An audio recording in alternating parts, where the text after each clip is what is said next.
Hello, everyone. Hello. Thank you so much for coming here to RJ Junior Booksellers.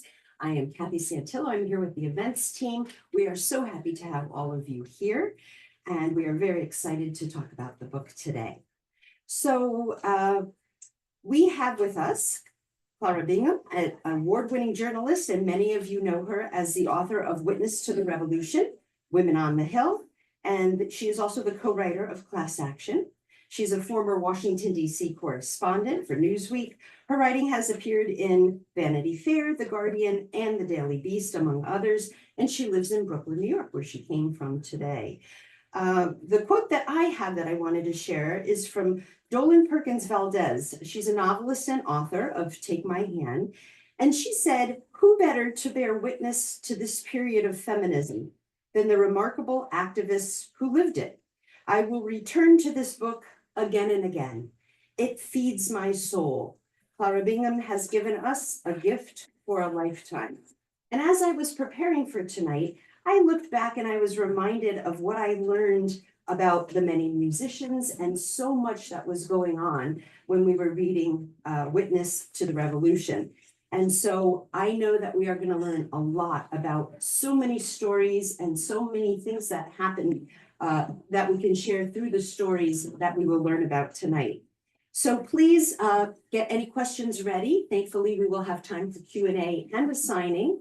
And please silence those cell phones if you still have them with you, and help me welcome Clara Bingham. Thank you.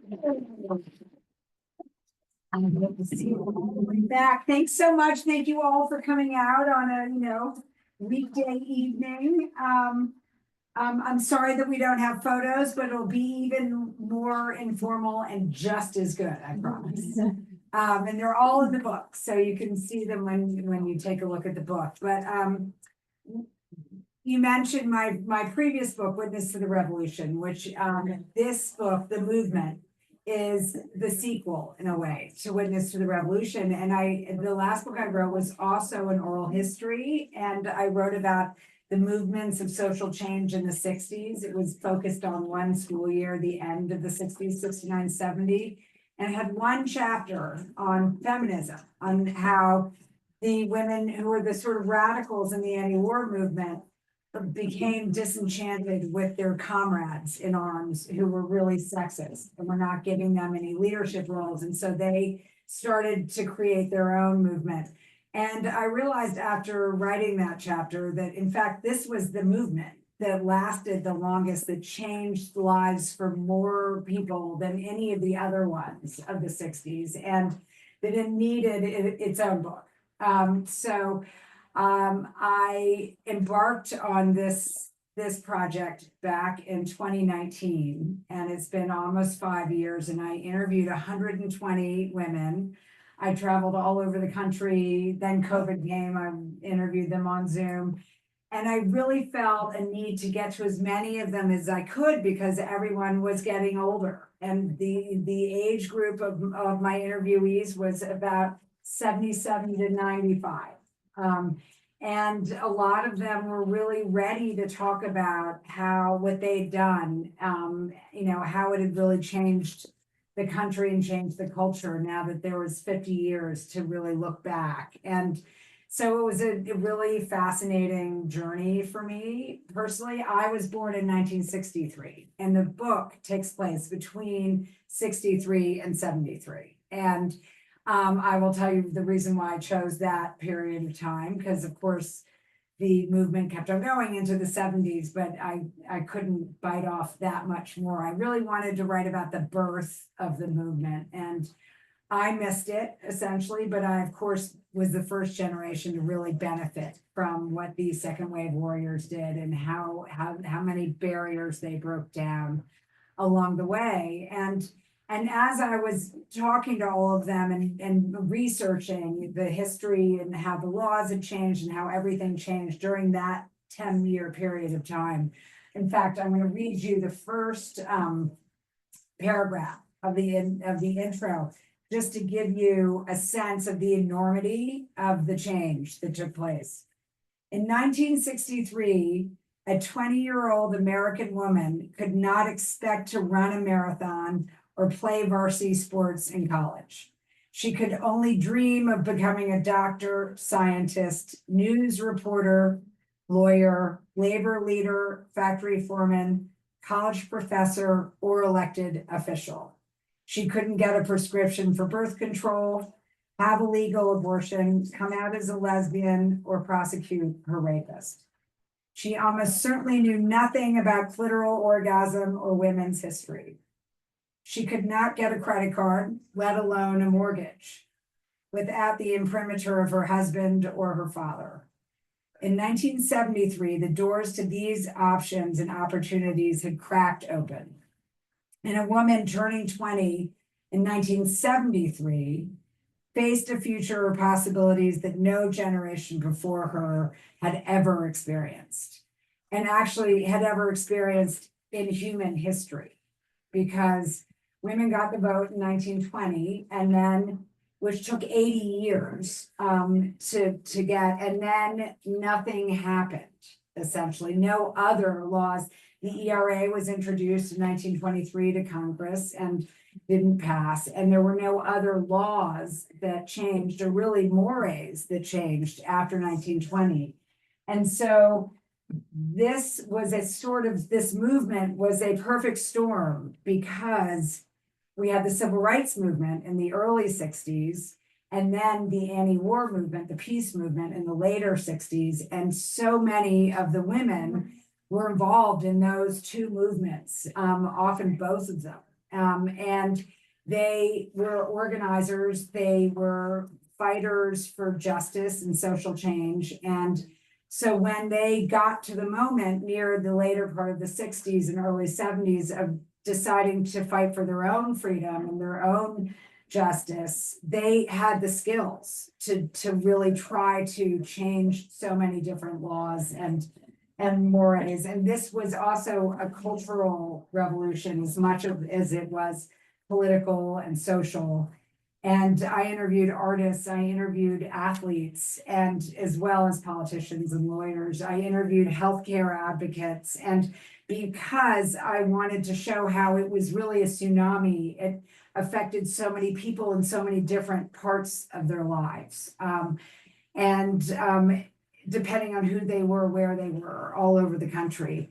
And it starts in 1963, because that's when Betty Friedan published The Feminine Mystique. And that book sold 3 million copies within the first few years and was a massive bestseller. And she was just interviewing her Smith class of 1942, and different members of them, sort of polling them on their 15th reunion. And all of these women, many of them had moved out to the suburbs with the new post-war prosperity and were having babies and growing their families and were miserable. And Betty Friedan called it the problem that has no name. And she found that so many of these women were very well educated, but weren't able to really use their skills. And that their expectations to be mothers and housewives left them feeling empty and not really able to express who they needed to be and wanted to be. And so this book, dropped like a bomb. And then only 1 year later, the first really important piece of legislation, the first important law since suffrage was passed for women. And it was part of the Civil Rights Act of 1964, which ended Jim Crow in the South and began integrating the whole country.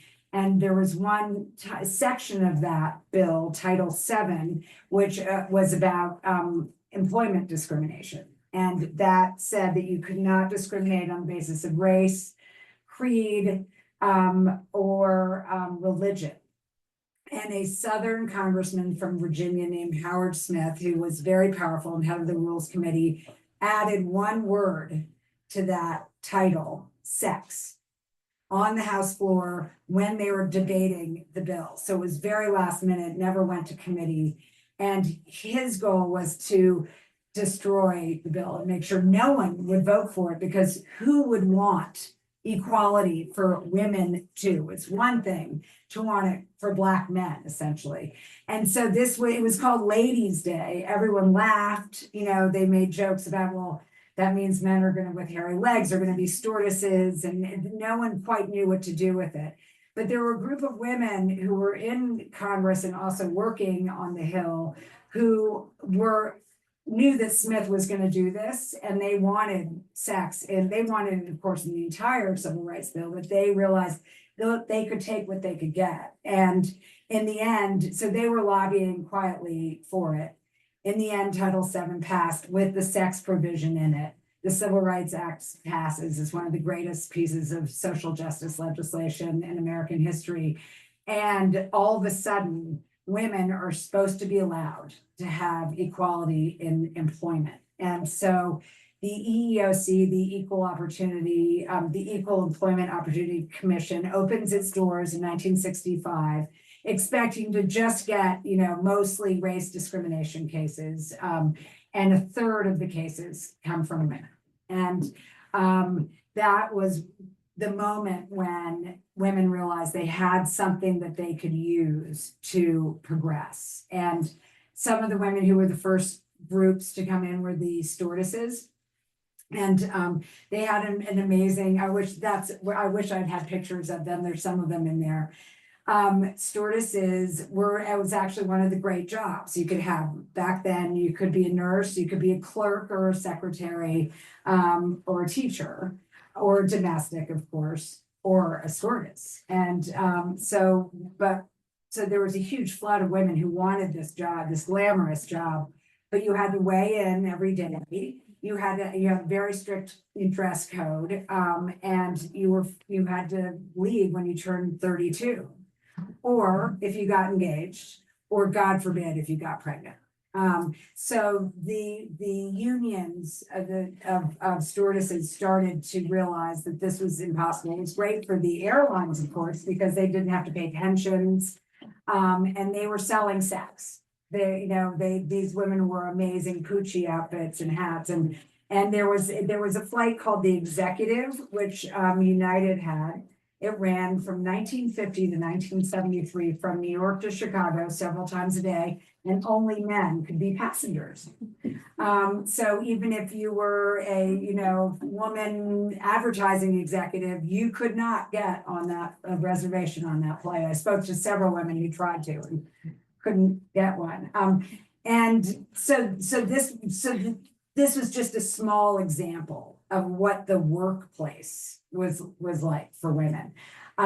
All of these cases come in, and an amazing woman who I consider the legal architect of the second wave feminist movement, Polly Murray, who is a Black lawyer, and she was much older than most of the women in this movement. Martha Griffiths, who was a congresswoman from Detroit, and she got together and realized that women needed the NAACP for women who could take these lawsuits and push them.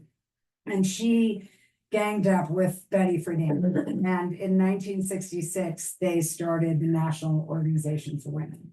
And at this stage, it was a very small group of, mostly middle-aged women who had careers, the few women at that time, about 3% of lawyers were women, about 4% of doctors were women. All of the graduate professional schools had very, very strict limits and quotas for the amount of women who could get those positions. In fact, Polly Murray had gone to Howard Law School in 1941, and she was one of two women in a class of 500. And that is where, in a race-neutral environment, she experienced extreme sexism. The professors were, horrified that she was taking the seat of a man who could actually practice law. And that was the moment when she realized, oh, you have to actually, if you want racial equality, you're going to need to have gender equality at the same time. Otherwise, neither of them will really work. So she was the early intersectionalist, and also an example of how the Black women like her who were in the civil rights movement were ahead of a lot of the white women who had not experienced the same kind of discrimination that these women like Eleanor Holmes Norton and Fannie Lou Hamer and Florence Kennedy, there were a bunch of so many of them who were really the early movers of this movement. So they started the National Organization Women and it's only 1966, and not that many people are involved. And also in 1966, the first woman runs the Boston Marathon illegally. I went to interview her in Gloucester, Mass. Bobby Gibb is her name, and she grew up in Boston. Her mother was reading in the suburbs. Her mother was reading Feminine Mystique, taking Valium, drinking Chardonnay, and you're completely miserable. And Bobby looked at her and said, I can't be like you. You are living in this box that I can't fit into. And she was a natural runner, and she loved running in the woods with her dogs. And her father took her to watch the marathon in 1964 when she was in high school. She saw the runners and she realized that is who I am. I have to be a runner. I have to run in this race. Of course, no women were allowed to run in the race, and doctors told women that if they ran long distances, it would be a danger to their health. Their uterus could fall out. And of course, it was very unladylike to sweat like that. I mean, basketball players only could play could only play half court, because running all the way across the court was also dangerous potentially. Bobby realized this was wrong because she was running all the time on her own. She had to train in nurse shoes because, of course, there were no running shoes for women, and they were wide enough and mushy enough. And in 1966, she put on her brother's hoodie and his running shorts, hid in a bush near the starting line because she tried to enter with her real name. They said, of course you can't. So she couldn't get a penny or a number. So she just jumped out of a bush right at the starting line. She ran for a pretty long time before she had to take off her hoodie. Once she did that, the word was out. A woman was in the Boston Marathon, and the men running near her protected her, and it got out on the radio. And Bobby gets to Wellesley College, which is halfway through the race. And all of the Wellesley girls have heard that a woman is running the marathon. They're out screaming and yelling.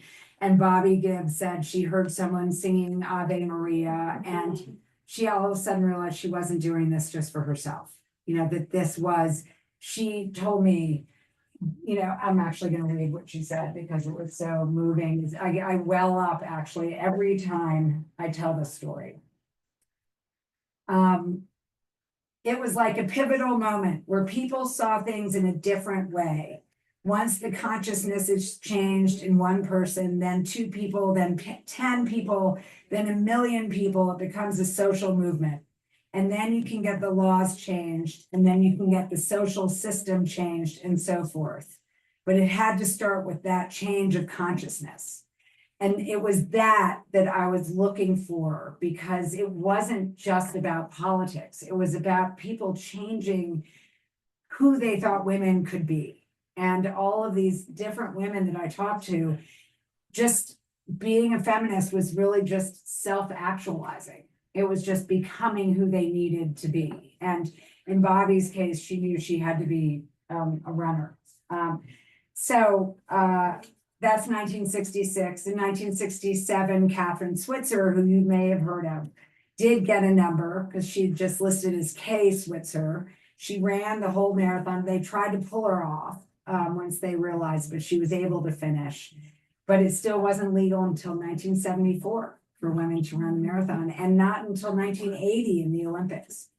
So it took a while. But this was just the beginning of pushing, you know, all of the different boundaries in different places. By 1968, the movement is still very small. And I interviewed a woman named Robin Morgan, who had worked in the civil rights movement and then also in the peace movement, and she was a Yippie. The Yippies were started by Jerry Rubin and Abby Hoffman, and they were they kind of had a street theater attitude towards politics, and they used humor and drama and costumes, and they got lots of press and realized that that was a good way to get the message out. Robin who was sick of, as she said to me, all the guys in SDS and SNCC just wanted her to roll their joints and pour their coffee. So she realized that she needed a voice. She was a poet. She's brilliant. And women were not in leadership roles in any of these organizations. And the hypocrisy of it started to become really obvious. Here they were fighting for civil rights for Black Americans, fighting for peace, fighting for justice, but they weren't getting it themselves. So she started a group of radicals. They were called the Red Stockings in New York. A bunch of small groups, feminist groups, started to pop up, and they used consciousness raising as a tool to share how they were feeling about all of these changes. And that started to strike like lightning. It just spread across as women started getting together alone and talking about their feelings. And Robin organized about 100 women to come from the East Coast and to protest the Miss America pageant at Atlantic City, which they saw as the sort of the ultimate patriarchal example of the box that women were sick of being in. And they used lots of comedy, and they brought a lamb, and it was like bringing the lamb to slaughter, which was what women were. And so they had a big protest. They did not burn their bras. They had a freedom trash can, and a woman named Lindsay Van Gelder, who was a cub reporter at the New York Post, did a preview article about the protest, and she liked the alliteration of burning bras. And also the men then were burning their draft cards. That was one of the very common things to do. So these women wanted to get a permit to have a fire in a trash can and throw bras and girdles and hairspray into it, but they couldn't get the permit because it was a wooden boardwalk. So they never ended up burning bras. But that, of course, that idea became instantly popular, and articles about this protest was the first time that there was a feminist protest for the second wave feminism ever. So, the now women were much more staid. They were working behind the scenes. And now these radical hippie women were coming out and being much more brazen and much more outrageous and getting lots of press. And I then interviewed so many people who read articles about this and were like, oh, that's what they're doing. I want to do that. It really, suddenly all of the consciousness raising groups in New York, quadrupled in size the next week. And it all started to happen.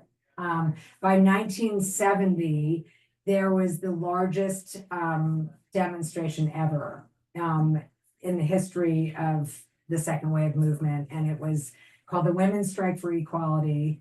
And Betty Friedan called it. It was August 26, 1970, the 50th anniversary of suffrage. And they organized it. There was one in Chicago. There were cities all over the country. But in New York, over 50,000 women turned up. And the beginning of the line of women was old suffragists who were there in their white, gowns. And then they were followed by a huge diversity of women, all ages, sizes, housewives with their strollers. A lot of secretaries pulled out of their offices. And as these women marched from Columbus Circle down to Bryant Park on Fifth, they took over all of Fifth Avenue, even though they didn't have a permit to do that.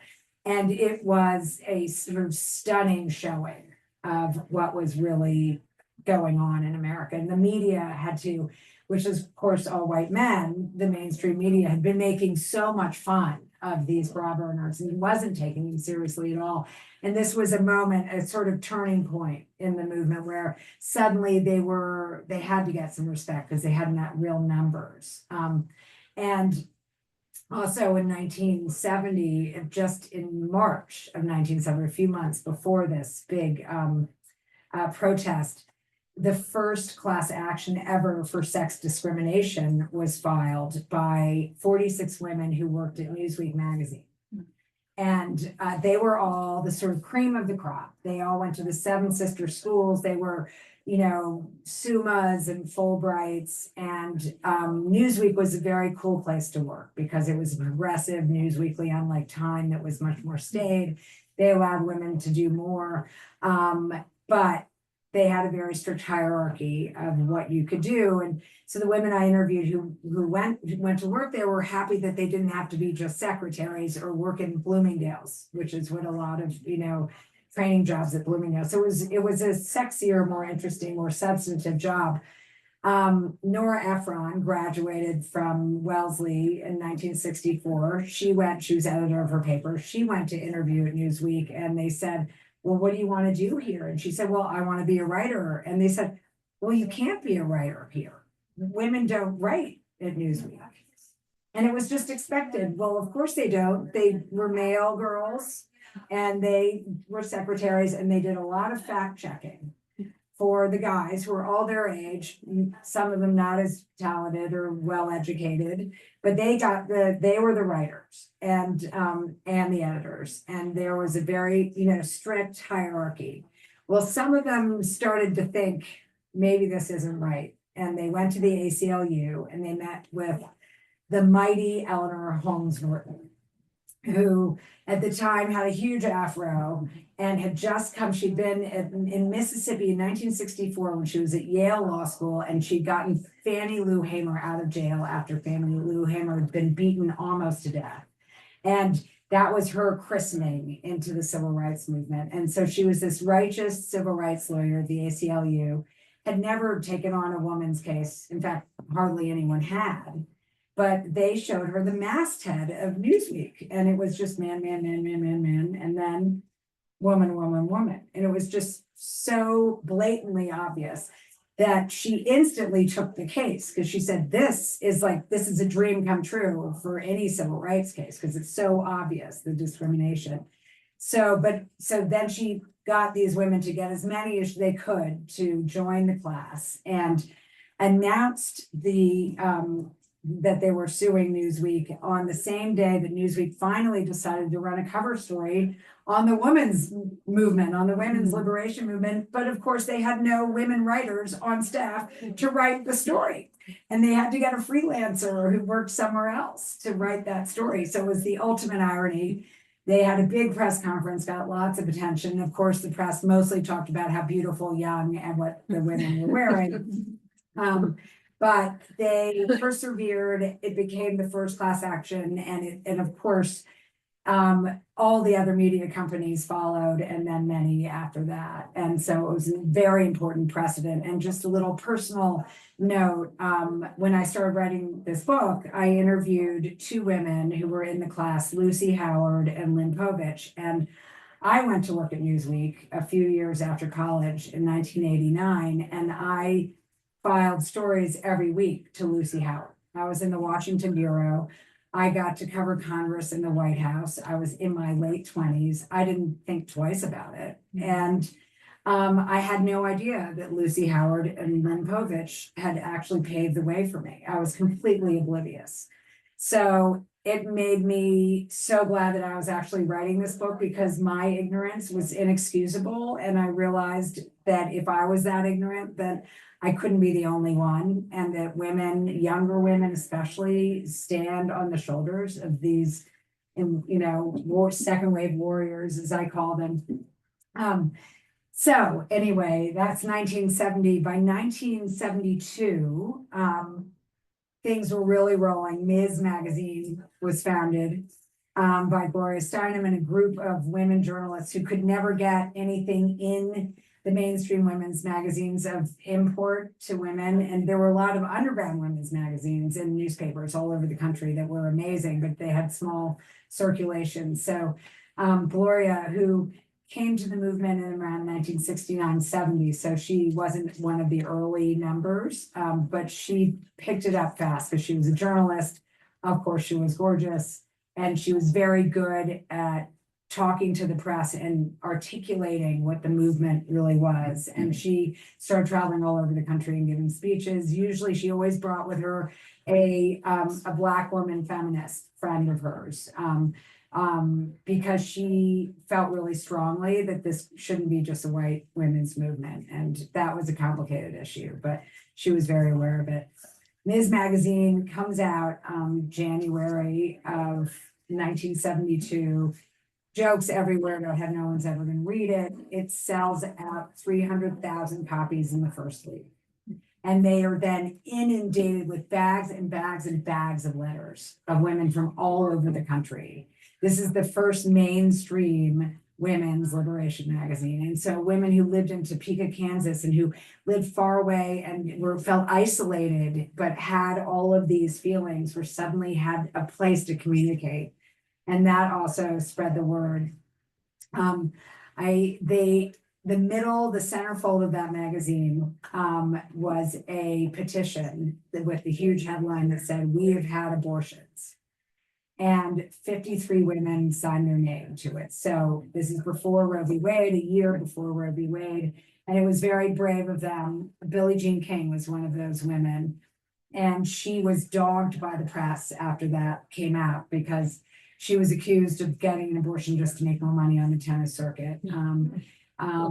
I wanted to see who else had put their name on that list. And so the night I was working 2 Februarys ago on this chapter and printed out the PDF and started reading through the names.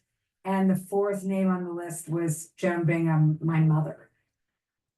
So that was really wild. She had died a year and a half before at age 85. She knew I was working on the book, but she never told me that she had lent her name. This list is iconic. It's in a lot of women's studies classes. My nephew knew about it because he was in high school and his teacher had told him about it. So it was a really important document. And she had told me that she had had an abortion, and that she'd flown to London, which is something that privileged women did because they could get real doctors to give them abortions, but we never talked about it after that. And of course, then I go and interview 120 women, ask every single one of them, did you have an abortion? How many? Where were them? How much did it cost? What did you do? And the book is filled with stories that are absolutely harrowing. Frances Beale, who's a famous Black feminist who worked at SNCC, told me about being 17 in Harlem, getting pregnant with her boyfriend she would later marry, going to a back alley abortionist who was, a medical student on a kitchen table in Harlem. Afterwards starts bleeding out, and they race to Harlem Hospital, where she is put into a ward that is filled with women who are all suffering from botched abortions and being insulted by the doctors there, who were also quizzing them, wanting to know the name of who did this to you. And they all knew not to talk. She had a fake wedding ring on.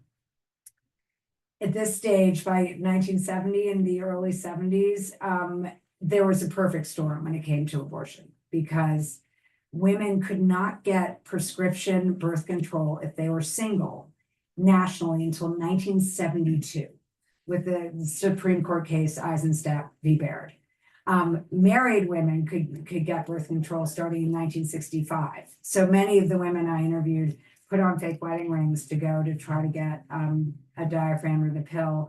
Pill had come out in 1960, but it's still at this stage experimental, very, very high in estrogen. The side effects were pretty extreme. And so a lot of people weren't able to stay on it for very long. And there just weren't that many options. And so many people I interviewed had multiple illegal abortions, and each one was worse than the other.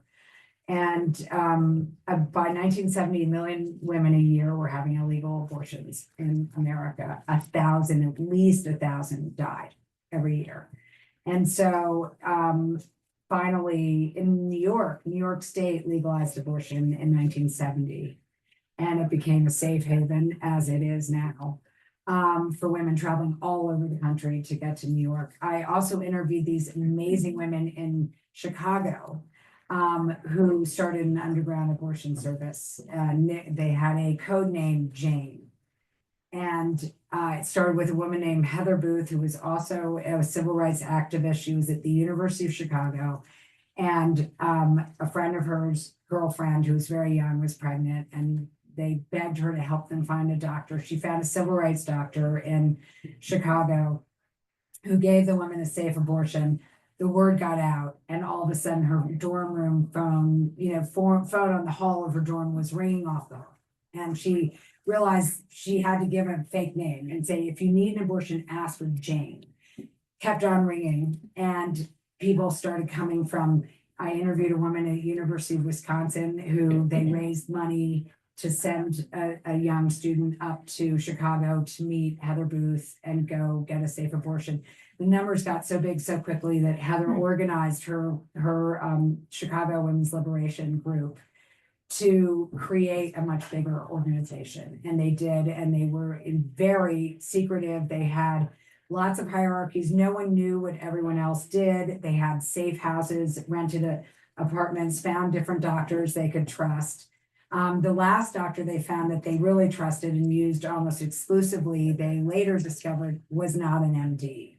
In fact, he had learned how to do abortions from the mafia, because the mafia was involved in the abortion racket, right? And so they realized, if he's not an MD, then maybe he can teach us and maybe we can do this. So about a dozen of these women basically apprenticed with him for over a year. And eventually he disappeared and they started performing abortions. And by the time they got busted in 1972, they had performed 11,000 abortions. So this just gives you a sense of the volume of the need and desperation. Cook County in Chicago, Cook County Hospital had an abortion ward for these botched abortions, and 100 women a week were going through that ward.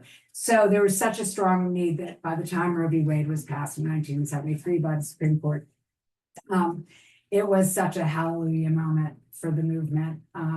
Also 1973, when I ended the book, Billie Jean King, who I interviewed along with all the women who were part of the original 9 in the Virginia Slims tournament, were so heroic, beats Bobby Riggs in the Battle of the Sexes, which was watched by 90 million people in the Houston Astrodome and on television. And the National Black Feminist Organization had a huge convention in Riverside Church and basically launched Black feminism by 1973. So I end the book there on a high note. Of course, I was in the middle of writing the book when Dobbs came down in June of 2022. And it was just as if the past just roared into the present. It just felt so impossible that we were back to where we had been. So that was a shocker. One of the other women who I write about a lot is Shirley Chisholm, who was the first Black woman congresswoman. She was elected in Brooklyn in 1968. She gets to Congress in January of 69. There are 10 women in all of Congress out of 535, and only 11 Black members. So she was an absolute, it was as if she'd come from the moon. And she was treated horrendously by the white male Southern members of Congress who were racist and outrageous to her. It was actually one of the hardest chapters for me to write, was in her first year in Congress. But she was incredible and faced down all of that with humor, and she was so forthright. And she decided to run for president in 1972, which took everybody by surprise. The Black Caucus was against it. The National Women's Political Caucus was against it too, because they both wanted power, so they wanted to find whoever the candidate was who was going to actually get stuff done that they wanted done, like childcare bill, childcare, the ERA. There were so many agenda items. She ran anyway because it was the first year that 18-year-olds could vote. And it was, 1972, the country was still split apart because of the war. And so many young people and Black people were totally disenfranchised, not interested in the democratic system. And she actually went to Mills College to give a talk to the Black Student Union. And a young woman there talked to her, and she had never registered to vote. And she ended up, I'm now having a weird, forgetting her name, Barbara Lee. So Barbara Lee was the head of the Black Student Union. She was on welfare. She had 2 children. She was in her late 20s, finishing up at Mills College. And she was a Black Panther, and she had no interest. I mean, there were 6 white men running in the Democratic primary, including George Wallace and Scoop Jackson and people she couldn't relate to at all. And then there was Shirley Chisholm, and Shirley said, "You need to run my campaign in Oakland.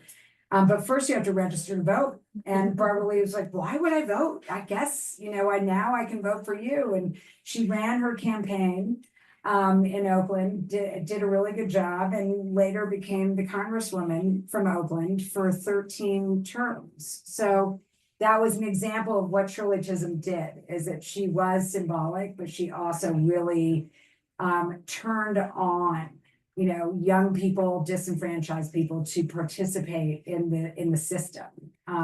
She only got 2.7% of the vote.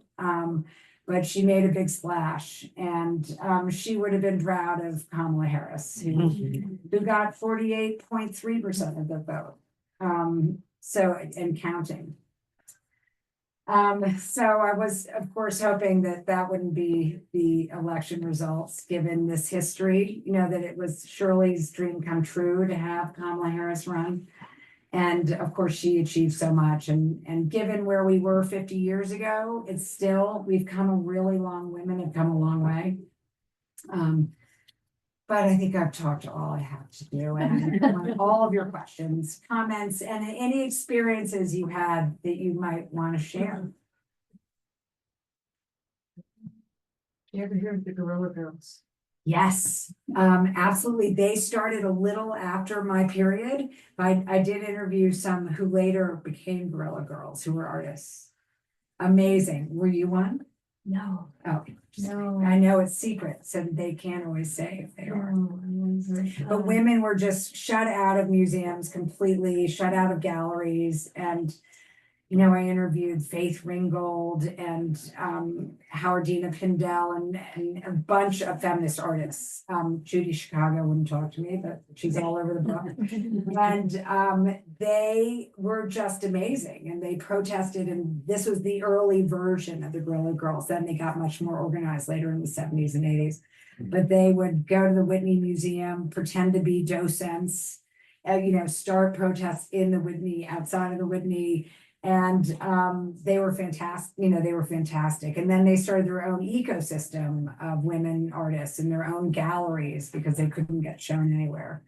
And Judy Chicago started, feminist art classes out at Cal Arts in LA. And so that part is really important because it's so much about women being able to express themselves, be able to be the artists they needed to be and explore their femininity through their art and their, outrage through their art. So that I'm kind of fascinated by that part of the movement. Still happening, actually. Yeah. I worked as a graphic artist for a large corporation. And then I found out that the gentlemen who run the art department and the graphics department at corporate were pay grade above women in another department, which every other job in that division has an uptick because you have to keep a security clearance. Oh, so then you get more money. So you have that there's security. generally a 10% uptick for keeping your security clearance in that department. So imagine my surprise to find that the gentlemen in corporate, who don't do nearly as much as the women in this other division, are getting a whole pay grade above Wow. to do less. Went around twice with HR on that one. The only reason I didn't file a suit was that there were ladies at the headquarters down south who were convinced that if I filed the suit, their jobs would be cut. Oh, that's terrible. So it still happens, just quieter. They hide it behind pay grades. Yeah, yeah. That's awful. So I'm sorry to hear that, but not surprised. I left soon after. Yes. Thank you very much for this. It was, it was terrific to hear you talk about it. I'm curious if you could address how a difference you see in how you approached the material in the story, given that you're a reporter, versus if this had been a historian writing the book, and maybe what the affordances or limitations were by coming at it with a reporter's framework. That's a really good question. And I was hesitant because there's so many amazing women's history historians out there. And I had to learn a lot. I spent a year reading, everything I could. But I love reading histories by people who aren't historians. Sometimes it's more accessible, it's not as dense. And what I really love is oral history. I love telling history through first person voice. And I especially thought this history, where the personal was political, hearing it from women directly and not being an omniscient narrator telling the reader what happened, but there's an immediacy to oral history. It gets you on the streets, in the room, and it's much more emotionally tangible. And so, and this book, I interviewed all those people, and then I also have the voices of women who were no longer alive, like Polly Murray and Betty Friedan. And so I had to go do a lot of archival work, which was new for me. There are 3 major repositories of women's archives: the Schlesinger at Radcliffe, Smith College Library, and Duke also has an important one. And a lot of them have oral history projects where they have interviewed lots of these women, often in the 90s and the aughts, which was helpful for me because I was asking people to remember what had happened to them 50 years ago, which is such an inexact science. And I don't know how many historians would have even, allowed that, because I tried to check as many facts as I could, but I basically decided that what they remembered was valuable, even if it wasn't exactly, the correct always. This is I would say, an accessible history. And a lot of the histories of this period are memoir. Almost everyone wrote a memoir. And then there are a few bigger compendiums, but they don't usually have sports and art. Most of them are more, and as historians are, they have their specialty. And so what I was trying to do was to just have a survey, essentially, that showed the wider, broad reach of this movement. And I think to have done that with academic certainty would have been difficult. So I like being a journalist historian because I feel like I'm learning with my readers, and it's a sort of active process. And I've been waiting, with trepidation for mean letters from experts, and haven't gotten any yet, but it's still early days, Thank you. But you do have those good reviews. One more question before we wrap up? Anybody have one? As you were talking, I was kind of intrigued with contextualizing your story within perhaps the aging of middle class boomers and the influence that it had in terms of being able to move into positions in a variety of settings in society.